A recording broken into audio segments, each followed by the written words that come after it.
I'm hoping the Big Ten has to modify their system for us. Probably like getting grade 10 sandpaper rubbed on your face every day. I mean, we say it all the time, whether, there's two types of turds, you're a sinker or you're a floater, but you're still a turd, right? I mean, we are about players and players playing the plays and not necessarily the plays.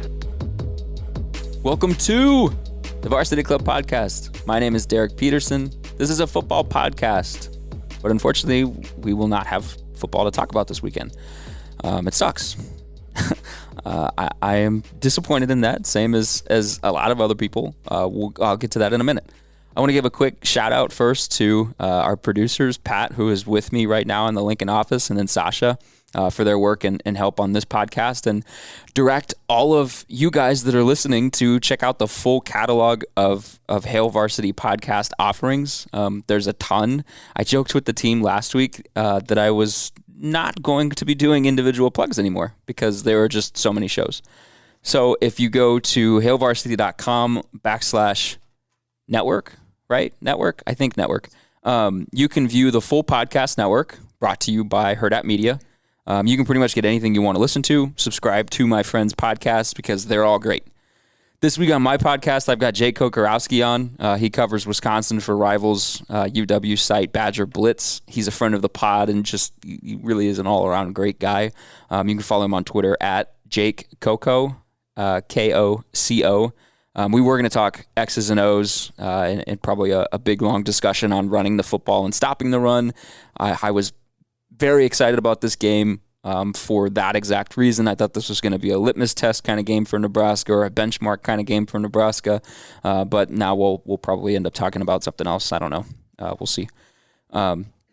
Before that, though, I want to just talk through some of the stuff that has happened this week. So I don't have anybody else on the podcast with me, so it's just going to be me talking. So if you want to skip ahead, it's not going to hurt my feelings.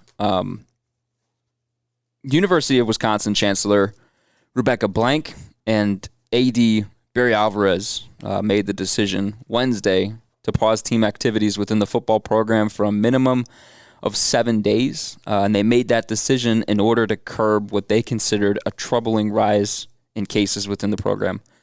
Cases in the state of Wisconsin are exploding, but the positivity rate, last I looked, in Dane County, where the university is located, they're a little bit better off right now than even here in Lancaster County. So I think the appropriate way to read this is, by all accounts, this seemed preventative in nature. So I was on the Zoom call with Barry and Wisconsin head coach Paul Christ on, would that have been Wednesday? I was on Paul Christ's Zoom call Monday morning where he said he was confident that they'd be able to play. Obviously, things deteriorated quickly. Barry reiterated multiple times that this was their decision. It was not a mandated shutdown by the league. Wisconsin is in the orange-red category of the Big Ten's testing thresholds, which only means they have to consider the viability of playing given their situation. They are not forced to shut down. They made the decision to pause team activities for 7 days. And Barry was pretty adamant about that, or pretty clear about that. They have publicly confirmed 12 positive test results in the team, 6 players and 6 coaches. They have confirmed that head coach Paul Christ is among that group of 12 that has tested positive. Reportedly, this has not been confirmed by Wisconsin, but reported by folks in the Wisconsin media. Starting quarterback or number 2 quarterback, however you want to term it, because Jack Cohn is hurt. Graham Mertz tested positive on Sunday. Then he confirmed that positive with a second positive test on Monday. Mertz's backup, Chase Wolf, also tested positive. Could they have more? I don't know. On the call on Wednesday, Alvarez was awaiting his own test result and said that they had several others that were still pending. It's not an outbreak, though, and I think they're trying to take the responsible, albeit difficult, path with this and control what they can before decisions are outside of their own control. So neither Barry nor Christ got into much detail on changes in the routine for the team, and they both said that they weren't sure how the virus made its way onto the team.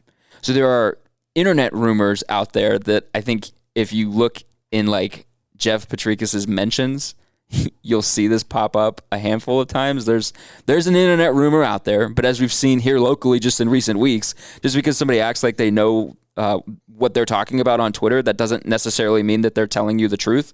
I don't have the truth, so I can't and won't comment on that. I would, though, Pat, like to cue up Barry's comments from the Zoom call if I could. Can you hear me? I hear you now. Okay, this is a loaded question. I mean, look, you guys fought so hard to get back here. You look great in the first game, and now this.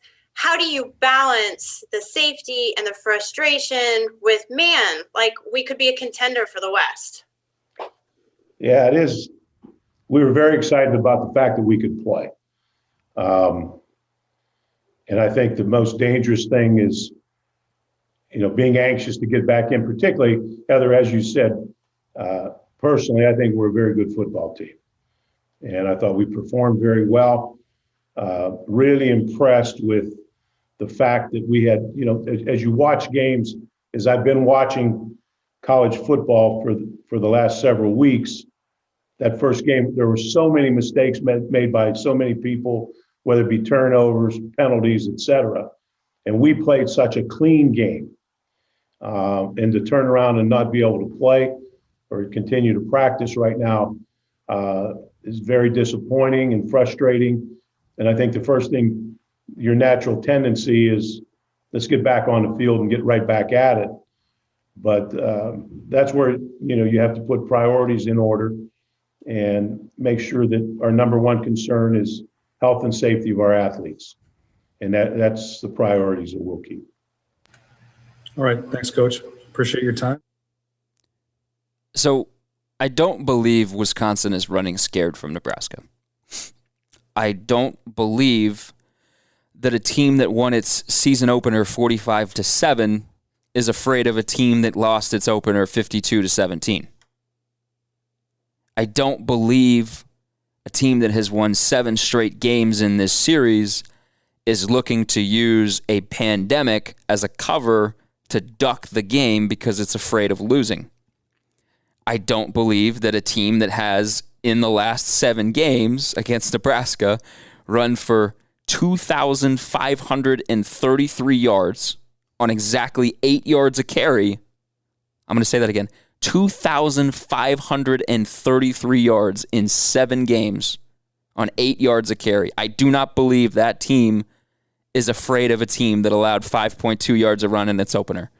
I don't believe the conspiracy stuff that's out there. Excuse me. I just don't. Could I be wrong? I mean, sure. Could there be some plot by the 13 other schools to punish Nebraska for quote-unquote acting out this summer? I mean, if there is and it comes out, then I'll eat crow. But, we're not at that point yet. Here's what I'll say right now.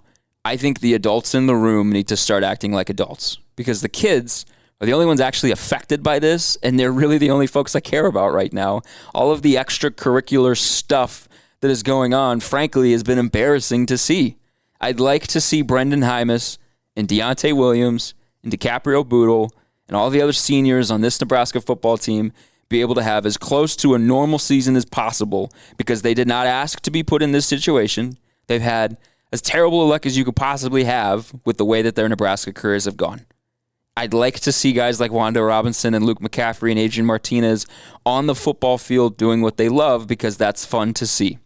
I'd like to see these players who have, save for a couple of walk-on hosted house parties that got the cops called, done everything that's been required of them to play, be able to reap some of the rewards for handling their business. They were told, if you do this, you can play. If you do this, we'll create a safe environment for you to play.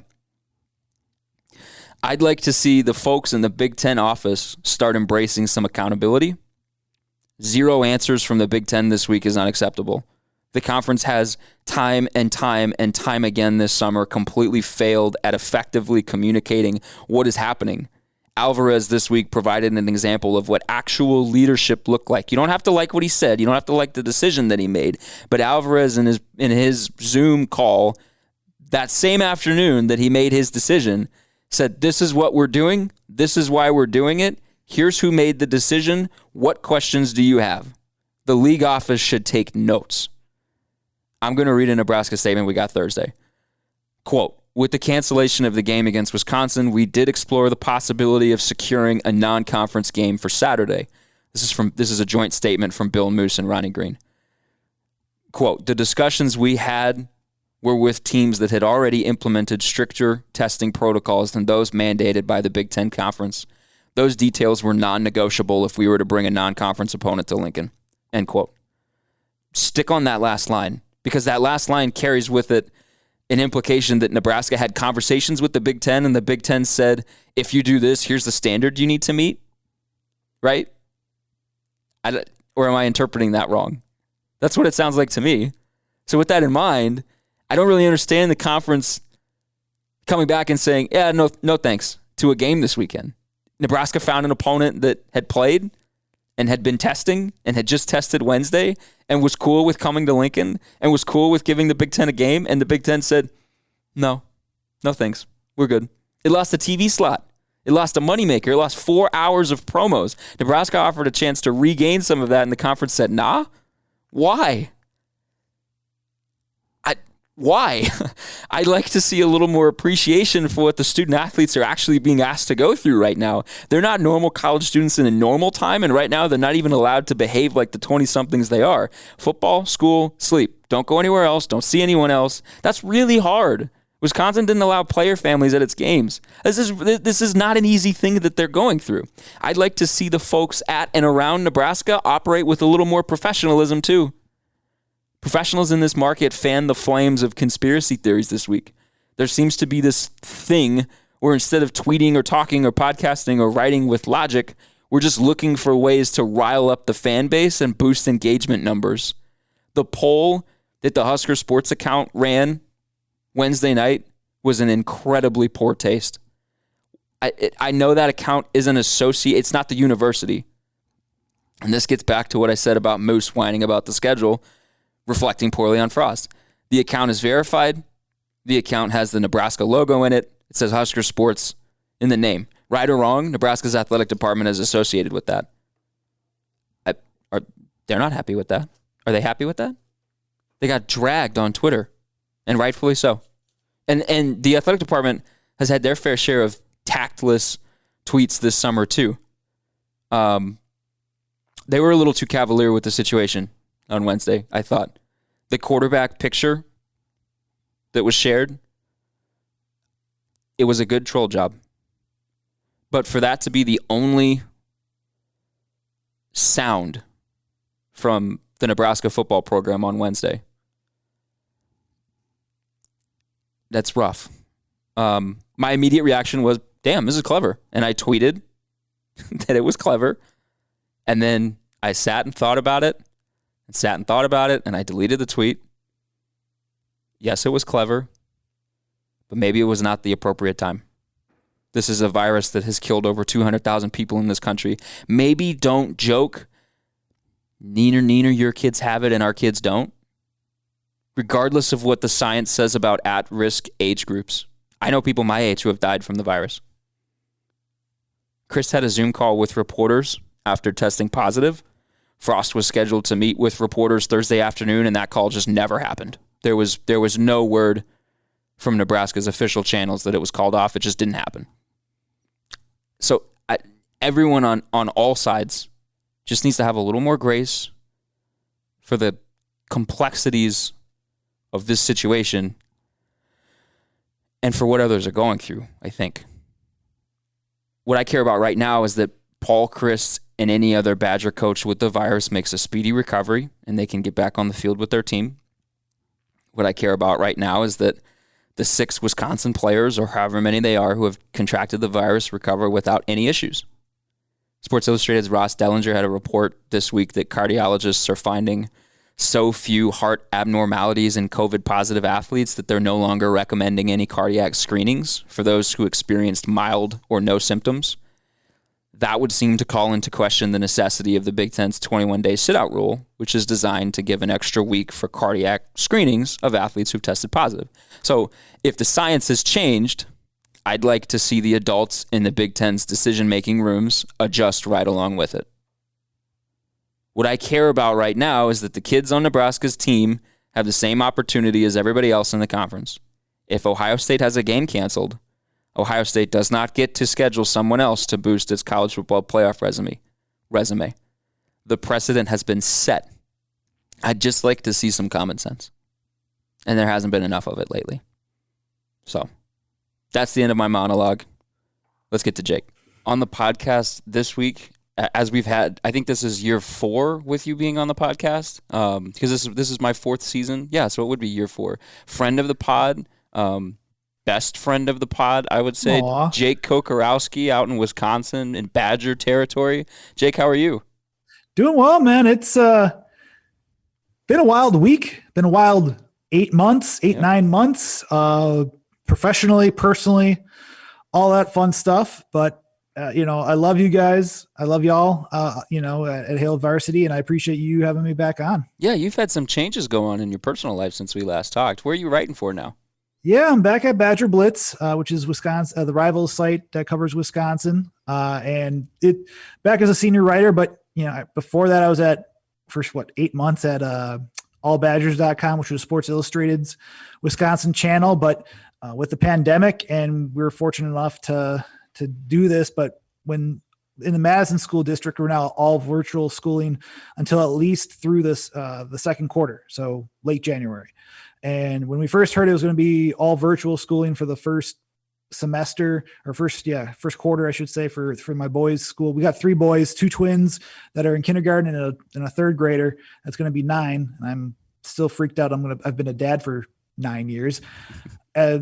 Just my wife and I had a talk, and I needed to step down from some things and focus on the family to make sure that the boys were taken care of with some new requirements and whatnot.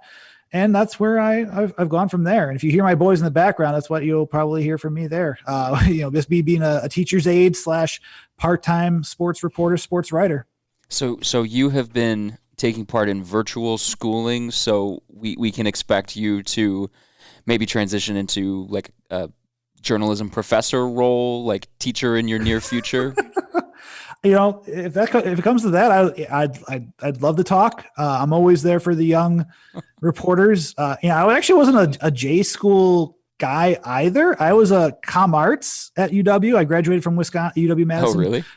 With the BA in communication arts, which was TV, radio, and film. So podcasting kind of came up my alley. Video editing, which I'm still not good at, but hey, you know what? I'll do it here and there. But yeah, kind of just you work your way up the ranks and you learn. Like Bucky's fifth quarter, where I was at before, where this all started, kind of took me on that path, and just lots of writing, lots of getting better at writing. But I'm all for it though. I will say I think there's only a select handful of people in the country that are actually good at video editing. The rest of us just kind of make it up as we go. Absolutely. You kind of mentioned it off the cuff. We're going to talk about it. We were going to have a football game. We were going to be able to talk X's and O's. I was really excited about this football game. I thought Nebraska, I don't know, they had a chance. Well, as much of a chance as you could predict for a team coming off of a 30-point loss against a team coming off of a 30-point win where the quarterback only threw one incompletion. Like, this whole week has been kind of a roller coaster of, from Nebraska's perspective coming out of it, it was, hey, yes, they lost to Ohio State. Yes, it was 52-17. It wasn't good. It wasn't the margin that anybody wanted, but Nebraska felt good about the way that it performed, particularly in the trenches. That's very important when you play Wisconsin, because Wisconsin knows what it is, and Wisconsin's going to run it on you, and they're going to play stiff defense in the front seven. And then we find out that Graham Mertz has tested positive. He has a second positive test that confirms it. He's going to be out 21 days. Then Wednesday, the game gets canceled, gets called off. Wisconsin has paused team activities for a minimum of 7 days. Where are you at right now with everything that has gone on? Like, mentally, where are you at? Exhausted. Is a good word.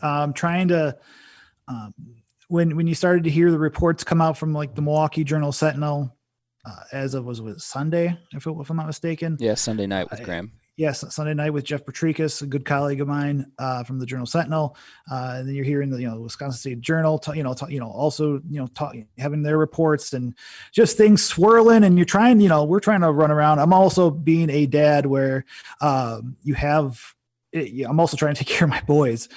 So you're also trying to see, what else you're trying to find out, and what you're hearing from others. And so that's what's been really,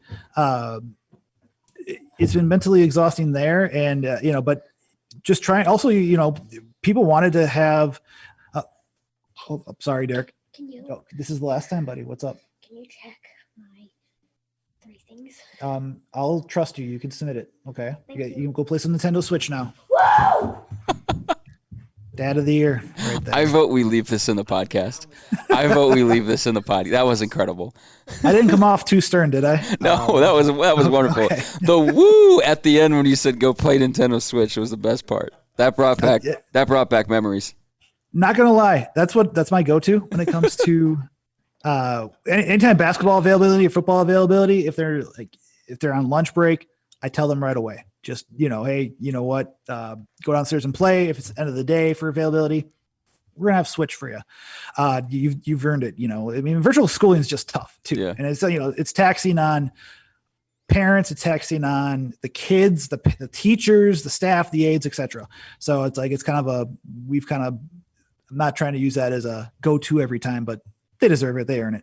But back to your question with just trying to figure out just confirming reports or trying to, see, what's next, etc. It's been, I won't say daunting, but it's just been, just trying to piece everything together and figure out, if the reports are true. And, then you heard the news yesterday, and that was big breaking news. And, I was supposed to have lunch with a couple of friends, and it turned into a working lunch session where, they went out of the room, and I had to, I think you were there too. We jumped on the virtual Zoom call with, Wisconsin Athletic Director Barry Alvarez and head coach Paul Christ, who Wisconsin confirmed tested positive for COVID-19.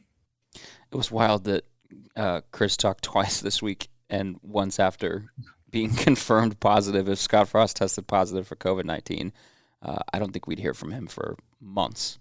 Serious? Well, I mean, we were supposed to talk to him Thursday morning for a regularly scheduled check-in, and that was canceled, and we were never told that was canceled. It just kind of didn't happen. So, gotcha. Yeah, two interesting, contrasting styles.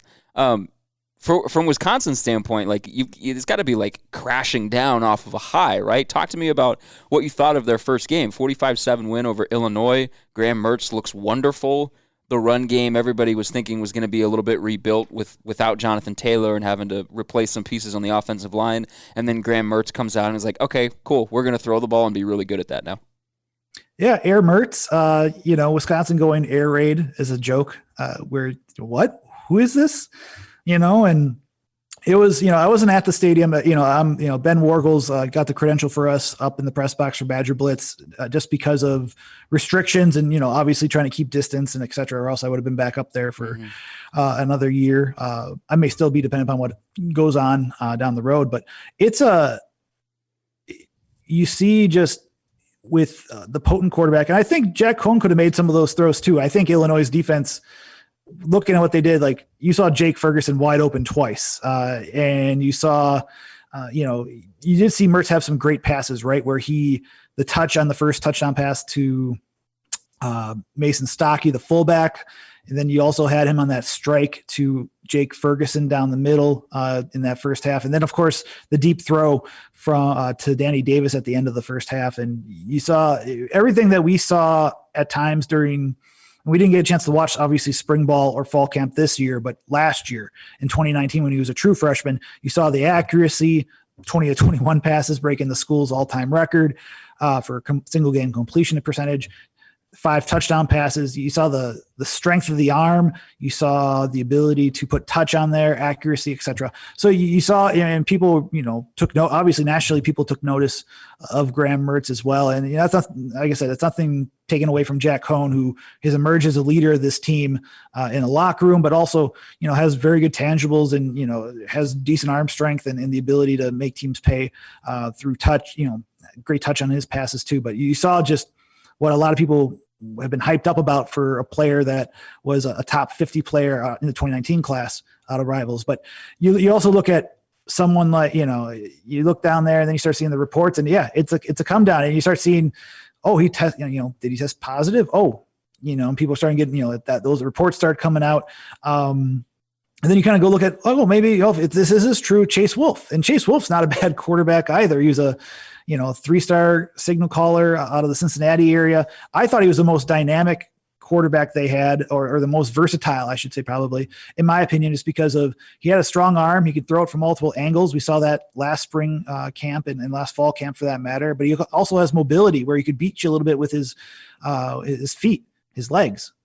And then next thing you know, we hear a report about Chase Wolf from Jeff Petrika saying that that he missed practice. And then, those reports from both him and from the Wisconsin State Journal had said that, they had tested, positive for COVID-19. So, a lot of things started coming down like, there's a 4th-string quarterback. Well, he's also one of the best prep quarterbacks ever to come out of the state of Wisconsin, and whatnot. But it's just been a constant kind of coming down after, Barry Alvarez talked about how much he thought this team was going to be good during yesterday's press conference.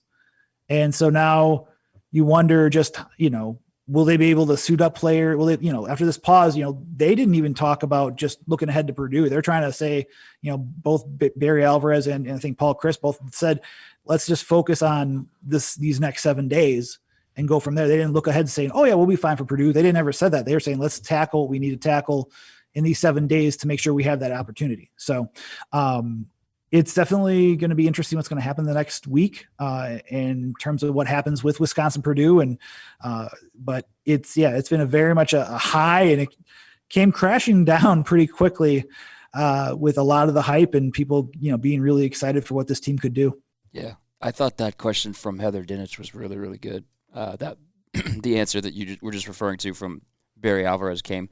Heather Dinich asked him, she was like, this is a loaded question, but you guys were really good. How do you balance, or how do you weigh wanting to watch your football team play versus also having to be responsible? I thought that was a really good question, and Barry obviously had the responsible answer. So Mertz was – I want to stick with this first game real quick, because I'm going to build towards something in a second. Mertz was really good, and it kind of, I guess, eased what was not a very good running game. Now, I didn't watch the game. I'm just looking at the box score, so I can say that. You feel free to disagree with me. You watched the game. They ran it 54 times for 3.4 yards a carry. How did you assess the running game after week 1? That's not Wisconsin.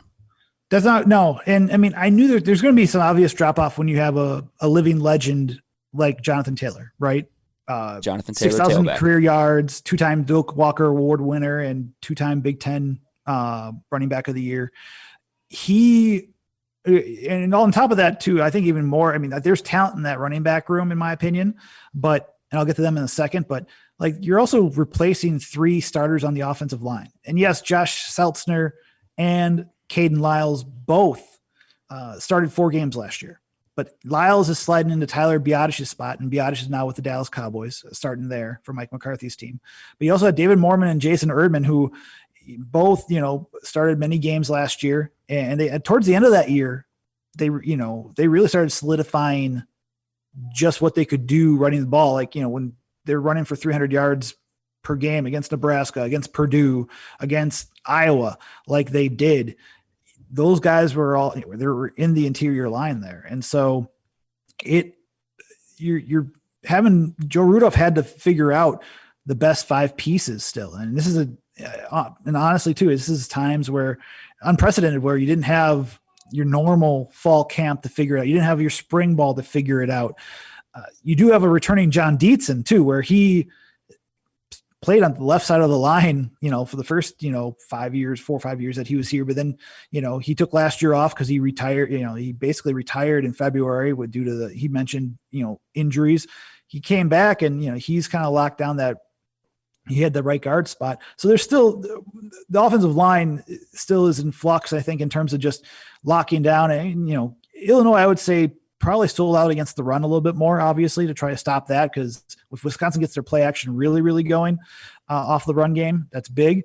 But, I thought, and Colton Bartholomew from the Wisconsin State Journal mentioned this, I thought just in terms of patience with the run game, you saw Garrett Groshek kind of have that patience with the ground game. He's a redshirt senior, former walk-on, former high school quarterback for that matter, and depending upon how the numbers are for Wisconsin's quarterback room.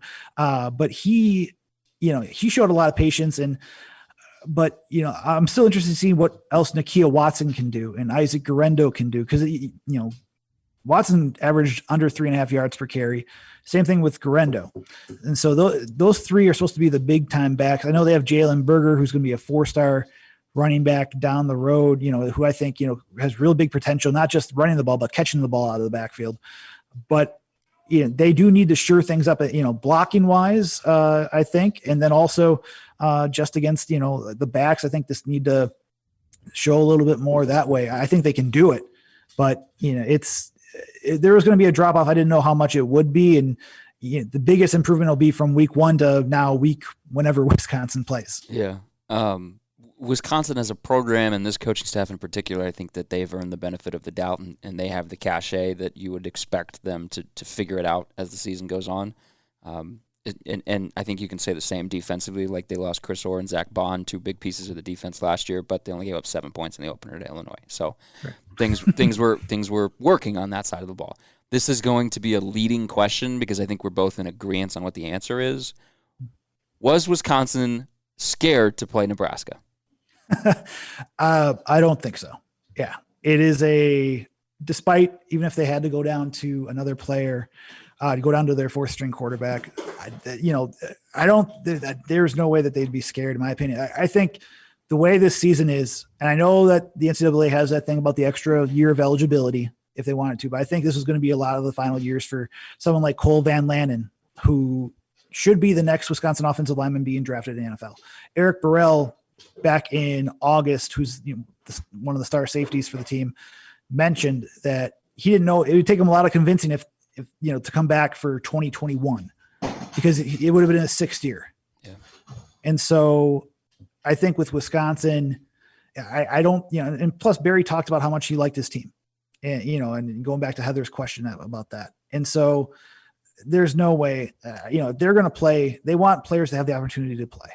And I don't, and if it wasn't for the number of cases like Barry mentioned with players and staff, we'd be talking about, like I said, right now we'd be talking about how the teams match up and, what Wisconsin could be, could do in Lincoln with no fans and really not a lot of fans in Memorial Stadium and going from there. But no, Wisconsin, they're going to try to in my opinion, try to let their players play whenever the opportunity gets a chance to, and not let up after everything that's happened with having the Big Ten season be changed this summer and then 6 days later cut out from underneath them and then brought back weeks later. I don't think there would have been a way. There's no reason why, Wisconsin, there's no way that they'd be scared. They want the players to play, in my opinion, as many games as they can this year. And I can feel people that might be listening to this that would be like, well, then why did they cancel the game? Because it was the responsible thing to do. Right. And I think that's the biggest thing too, where, you talk about, like, I'm talking to you right now, I'm looking at you right in the face, and I'm also looking at my Google Doc of transcribing, and just the biggest thing, they twice Barry used a similar phrase of they want to get their arms around this, right? Get our arms around this is how he said it in control.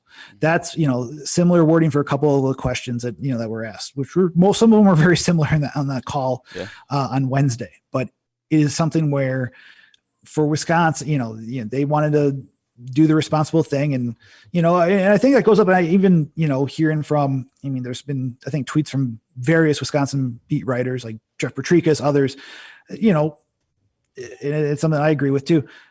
What if someone's, tests negative and then eventually does, and then it carries over to the game? What if, a big time player for Nebraska, whether under center or in the shotgun, I should say, or, they did some under center stuff. You're not off there. Yeah, exactly. Sorry. Yeah. They showed some I formation stuff.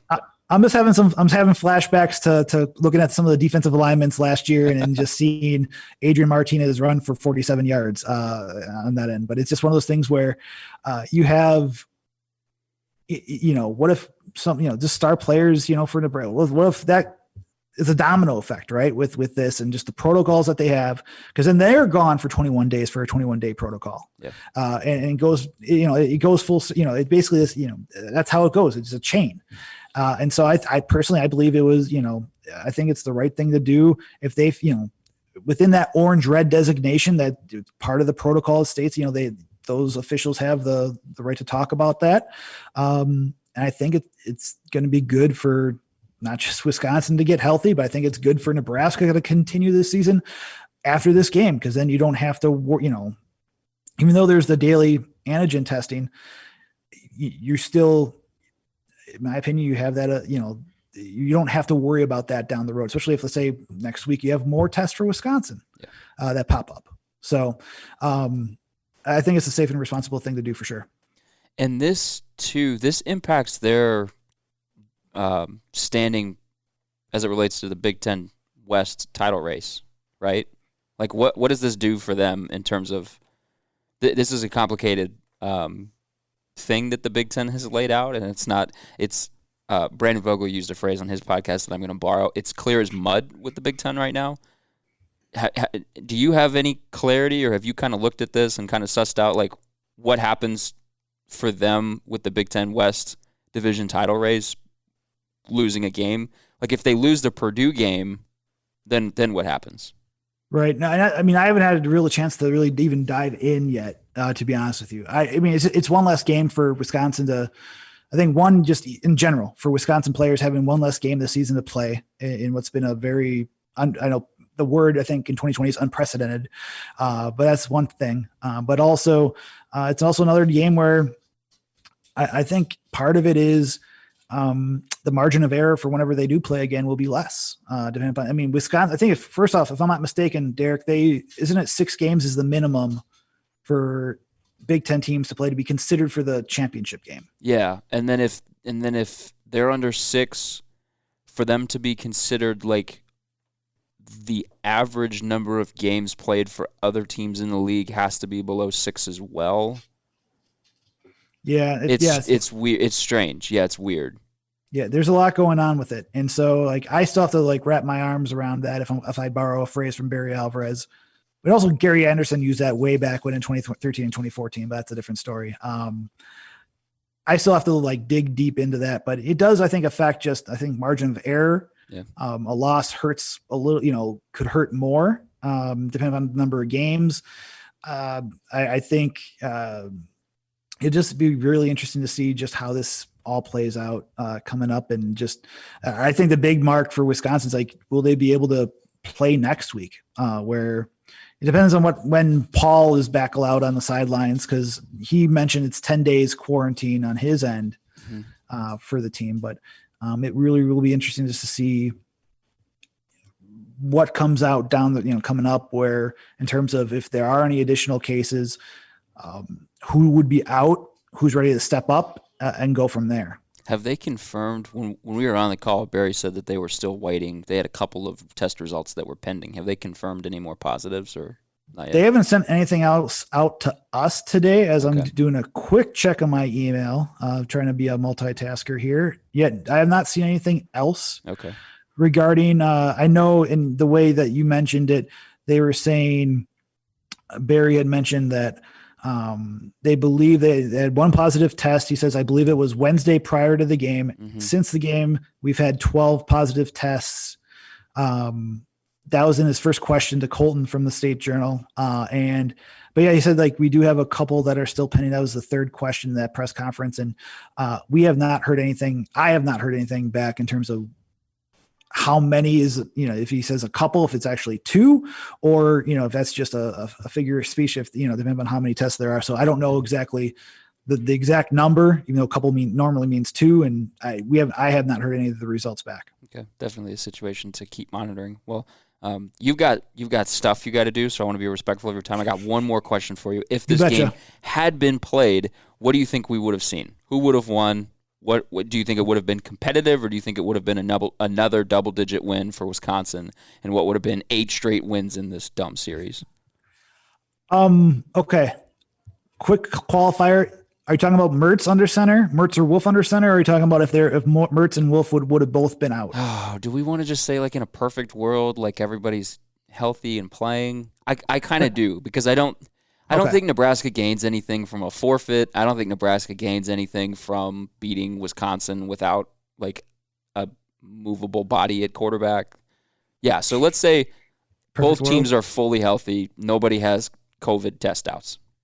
Okay, so yeah, so if, and like I said, and just to make sure everybody knows too, like when we talk about the reports, like, UW has not confirmed anything. UW in a statement said they would not confirm any athletes with that. So the reports about Graham Mertz and Chase Wolf are reports right now, according to the State Journal and the Milwaukee Journal Sentinel there. So, but in a perfect world, I think if they had Mertz, I think with what they showed, it was going to be tough in Lincoln anyways. I do think Nebraska's improved, and I didn't get a chance to watch the Nebraska-Ohio State game. I wanted to, if the game would have happened, I probably would have watched at some point between everything in terms of just trying to see what Nebraska did more. But seeing the score even at like near halftime, where how they're putting up a fight in Columbus, I think it would have been a tough fight for Wisconsin to rip off an 8th straight win. But you see what Mertz did against Illinois, and with Nebraska having 2 players out the first half, I think Wisconsin in the receiving game could have done some things there. I think they would have won.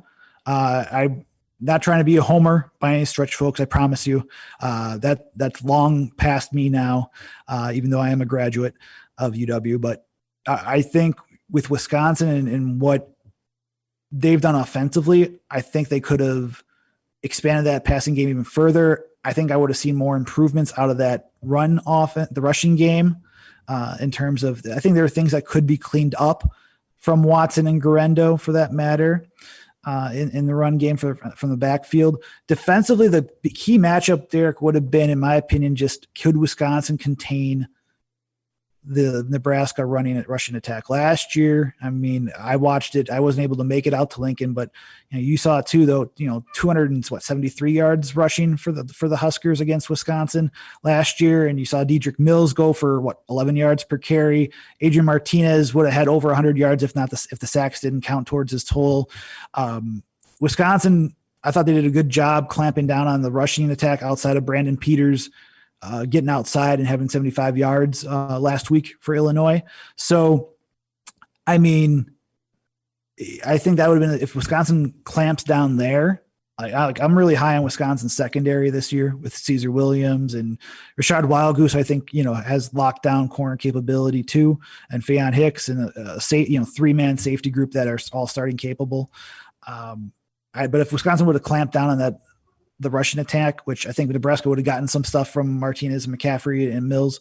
But if they would have contained them just enough, I think Wisconsin would have came out of there with a victory. I think it would have been close. I think it's closer than people thought. I think what was it, the opening line I thought I read by one of the sites was 10.5 heading into the week. I think it would have been probably right around between 10 to 14 points. I think it might've been, I'll probably say a 9-point win just because I don't think Wisconsin would have covered, but I think Mertz is the real deal whenever he is able to return. And so that's going to be, I think Cohn, I think, is the same thing for a quarterback, but with Mertz, you saw what was on display, and he led the offense aerially when the run game was dormant or just staggering a little bit.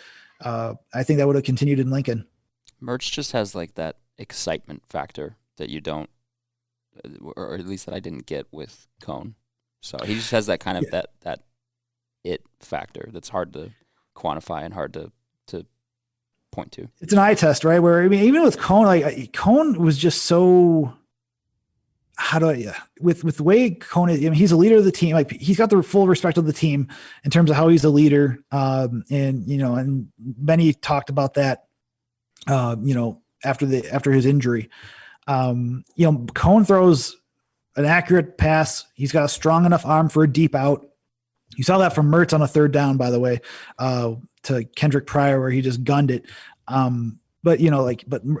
It's nothing. I don't try to take away from Cone as much, where not just being a leader on the field, but what he does, or off the field, I should say, but on the field, he's got some good intangibles. I think he's a little bit more mobile than Mertz, in my eyes. That's why you saw like the read options that he ran a few times last year. He had 2 rushing touchdowns. One was a keeper, but a goal line keeper, but another one was a read option that he took in for a touchdown against the Buckeyes too in December. So he brings a lot to the table too, but Mertz kind of had fans were hyped after the 2019 All-American Bowl after he threw 5 touchdown passes in that prep All-Star game. He had 5 touchdowns in his first game as a starter. That just took the hype train to this whole new level. And now that it's grounded, it'll be interesting to see just 1, when he's able to return, and 2, when Wisconsin will be able to play next. I watched some I didn't watch the game live, but I watched some cut-ups, and I got kind of flashbacks to, I want to say it was like 2012 or 2013, like that start to RG3's season at Baylor, where he threw like the first 3 or 4 games or something like that. He had more touchdown tosses than incompletions. And it's like sometimes you get a game where a guy's 20 for 21 and it feels gimmicky. And sometimes you get a game where he's 20 for 21 and it's like, oh, damn, he did some stuff. That's the one that it felt like, the latter. The big thing with that, though, too, I mean, like they really did a good job with Wisconsin, like starting them off easy with passes. Like some of those, like his first touchdown pass was granted, he put great touch on it, and it was good touch, accurate, but it was a 10-yard touchdown to Stocky out of the backfield. Starting off easy passes, or like screen passes out to, I think one was to Garrett Grosh, if I'm not mistaken, and to Jack Dunn, who's one of the in the 2 deep for wide receiver, just small passes, getting them in a rhythm. And Paul Chris is to me, he's underrated just because of just how he can scheme well. And he knew how to, get the quarterback, a young quarterback who may have that it factor, but that little worries here and there. I think he makes great, he made great plays because he was able to get in that rhythm and get set. And Chris did a great job on that end. Sure. Yeah. Well, you got some stuff to do. I think you said you got basketball stuff you got to do. Yeah, basketball. Yeah, there's basketball going on, guys. I got basketball at 4 Central Time here, and talking some. Talking about expectations, not just for football after what they did this past week, but look what Greg Gard and his team, starting 5 that are, I think they're all seniors, if not mistaken. They should be a top 10, top 15 team at the absolute least, and in a stacked Big Ten for that matter. And it's going to be busy. And hopefully we're all able to cover both sports going forward with everything that's going on in this world. Hopefully. Yeah. I mean, stay safe. Hope the family stays safe. Thanks for coming on the podcast this week. Thanks, Bruno. Thanks for having me. Anytime y'all need me, I'm always here for you, and y'all take care and be safe as well. Sorry we couldn't talk more X's and O's, but this was fun. The ending was a little cathartic, so to speak, so it was cool. All right, man. Take care. Appreciate you, brother. Shouts to Jake Kocorowski for jumping on the podcast this weekend. Really appreciate it. Anytime I get to talk to him, it's always fun. And shout out to him for taking some time away from the kiddos. His kid coming in was like one of my favorite moments that we've had on the podcast, so that was cool. We'll be back next week with another podcast. We're still going to have content on HailVarsity.com this weekend, even though there's no football game. Nebraska State playoffs, at least at the C1 level, which I will be out in Kearney on Friday for that. They begin this weekend. So, plenty of coverage. Keep reading HailVarsity.com.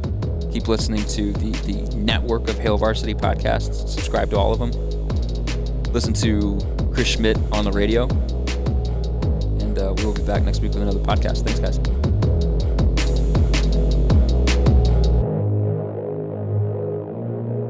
A Hurrdat Media Production.